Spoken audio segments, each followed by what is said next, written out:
Kucing palas atau Othocolobus manul atau yang sering disebut manul adalah salah satu spesies kucing liar paling menarik di dunia. Meskipun di internet mereka sering dijadikan meme karena wajahnya yang terlihat selalu kesal, cemberut, atau terkejut. Karakter asli mereka di alam liar sebenarnya sangat jauh dari kesan lucu dan menggemaskan tersebut.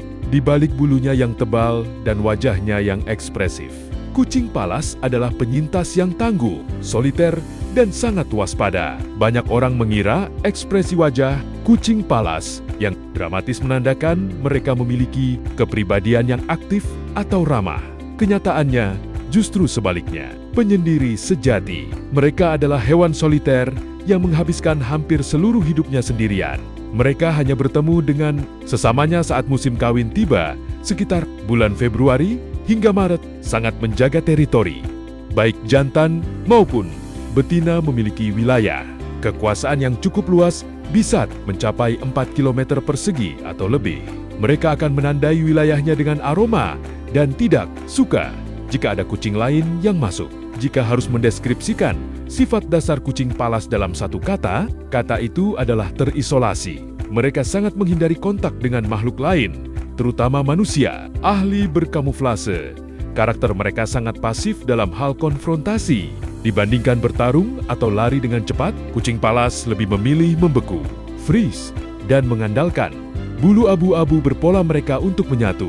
Dengan batuan gunung, mereka bisa tetap diam selama berjam-jam agar tidak terlihat oleh predator atau mangsa. Memanfaatkan lingkungan karena tidak bisa berlari cepat akibat tubuhnya yang pendek dan gemuk oleh bulu. Karakter mereka sangat berhati-hati. Mereka jarang berada di area terbuka dan lebih suka mengendap-endap di antara celah bebatuan atau gua kecil. Karakter berburu. Kucing palas tidak seperti macan tutul yang mengandalkan kecepatan, melainkan mengandalkan stamina, kesabaran, dan strategi mengintai. Metode stalk and ambush, mereka akan mendekati mangsanya, biasanya pika, sejenis kelinci kecil, atau tikus gunung dengan sangat pelan, memanfaatkan tinggi tubuh mereka yang rendah agar tidak ketahuan. Menunggu di depan lubang, sifat penyabar mereka terlihat saat mereka bisa duduk diam di dekat lubang persembunyian mangsanya selama berjam-jam. Menunggu momen yang tepat ketika mangsa tersebut mengeluarkan kepalanya untuk langsung diterkam. Meskipun pemalu dan suka bersembunyi, kucing palas bukanlah hewan yang penakut. Mereka memiliki karakter pertahanan diri yang sangat kuat, sangat teritorial dan ganas saat terancam. Jika mereka tersudut oleh predator yang lebih besar, seperti elang besar atau rubah, atau merasa anaknya diganggu, ekspresi jenaka mereka akan berubah menjadi sangat mengerikan. Mereka akan mendesis keras, menggeram, dan memamerkan taringnya yang tajam. Suara yang unik, berbeda dengan kucing domestik yang mengeong. Kucing palas mengeluarkan suara yang lebih mirip gonggongan anjing, kecil atau suara burung hantu ketika mereka bersemangat atau ingin mengancam. Karakter visual mereka yang terlihat selalu cemberut atau heran sebenarnya adalah adaptasi evolusi, bukan mencerminkan emosi mereka seperti manusia. Posisi telinga yang rendah. Telinga kucing palas terletak sangat rendah di samping kepala mereka. Berbeda dengan kucing rumah yang telinganya berdiri tegak di atas kepala. Ini adalah karakter adaptasi agar saat mereka mengintip dari balik batu, telinga mereka tidak menonjol dan menarik perhatian predator atau mangsa. Hal inilah yang membuat dahi mereka terlihat lebar dan datar, menciptakan kesan wajah kesal. Pupil mata yang bulat tidak seperti kucing rumahan yang pupil matanya menyempit menjadi garis vertikal saat terkena cahaya. Pupil mata kucing palas tetap berbentuk bulat, mirip seperti mata manusia atau macan tutul. Ini memberikan mereka pandangan yang tajam di habitat pegunungan yang sangat luas. Meskipun ukurannya hampir sama dengan kucing rumah biasa, panjang tubuh sekitar 46 sampai 65 cm dengan berat 2,5 sampai 4,5 kg.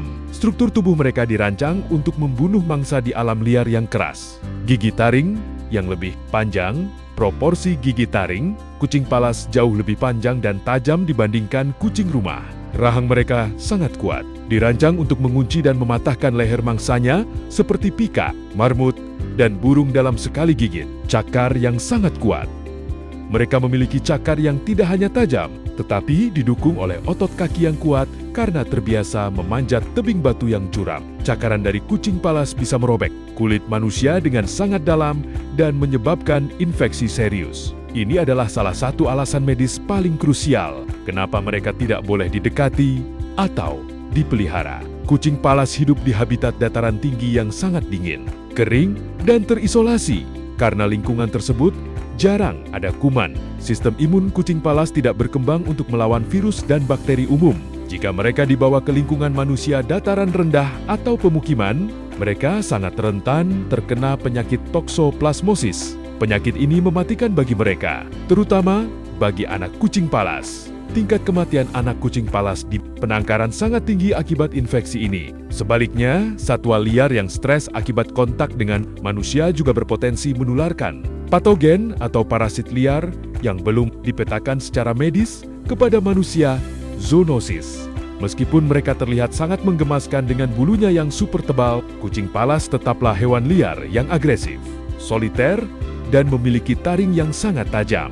Jika seseorang terkena gigitan kucing palas, akibat yang ditimbulkan bisa jauh lebih berbahaya dan kompleks dibandingkan gigitan kucing domestik rumahan. Kucing palas memiliki struktur gigi taring yang panjang, tipis, dan sangat tajam, yang berevolusi untuk menembus kulit tebal mangsanya di alam liar. Gigitan mereka menghasilkan luka tusuk yang sempit namun sangat dalam. Luka jenis ini menembus lapisan kulit atas epidermis dan dermis hingga mencapai jaringan lemak, otot, bahkan bisa mengenai tendon dan tulang. Karena kucing palas adalah hewan liar dengan kekuatan rahang yang lebih kuat dari kucing rumah biasa.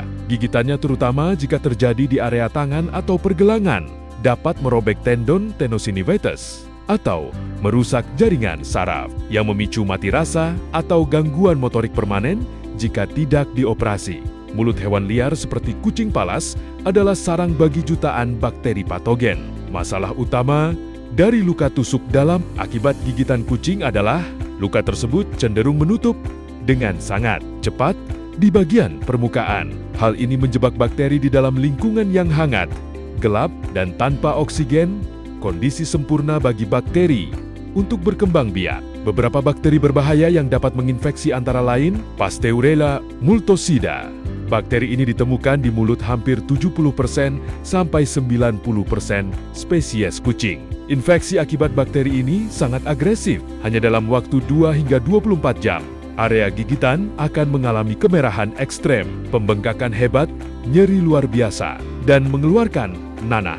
Jika dibiarkan, bakteri ini memicu selulitis, infeksi jaringan kulit dalam, Bartonella henselae, atau cat scratch disease, demam cakaran kucing. Walau namanya demam cakaran, bakteri ini juga ditularkan lewat gigitan. Akibatnya adalah pembengkakan kelenjar getah bening di ketiak atau belakang telinga, demam tinggi, sakit kepala, dan kelelahan ekstrem yang bisa berlangsung berminggu-minggu.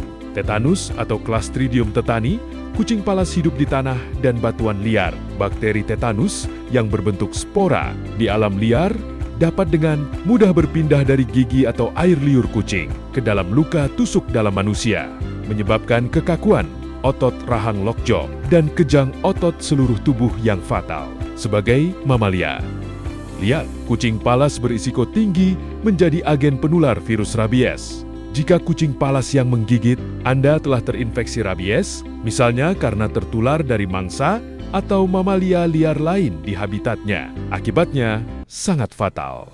Virus rabies akan masuk melalui air liur ke dalam luka, lalu berjalan perlahan merayap melalui jaringan saraf menuju otak. Gejala awal mirip flu demam, sakit kepala, namun begitu memasuki fase neurologis, korban akan mengalami hidrofobia, takut air, agresivitas, kejang, kelumpuhan, koma, hingga kematian yang hampir 100%. Pasti jika gejala klinis sudah muncul sebelum korban mendapatkan vaksin pencegah. Jika infeksi lokal di area gigitan tidak segera diobati secara medis dengan antibiotik dosis tinggi, bakteri dapat menyebar ke aliran darah dan organ lain, memicu komplikasi seperti sepsis atau keracunan darah. Bakteri masuk ke aliran darah dan memicu respons peradangan di seluruh tubuh. Sepsis adalah kondisi darurat medis yang dapat menyebabkan kegagalan organ multiple dan penurunan tekanan darah secara drastis, shock septic yang mengancam nyawa, osteomielitis. Jika gigi kucing palas yang panjang berhasil menyentuh atau menggores tulang, terutama pada jari atau punggung tangan, bakteri dapat menginfeksi tulang secara langsung. Penyakit ini sangat sulit disembuhkan dan seringkali membutuhkan operasi pengikisan tulang atau bahkan amputasi.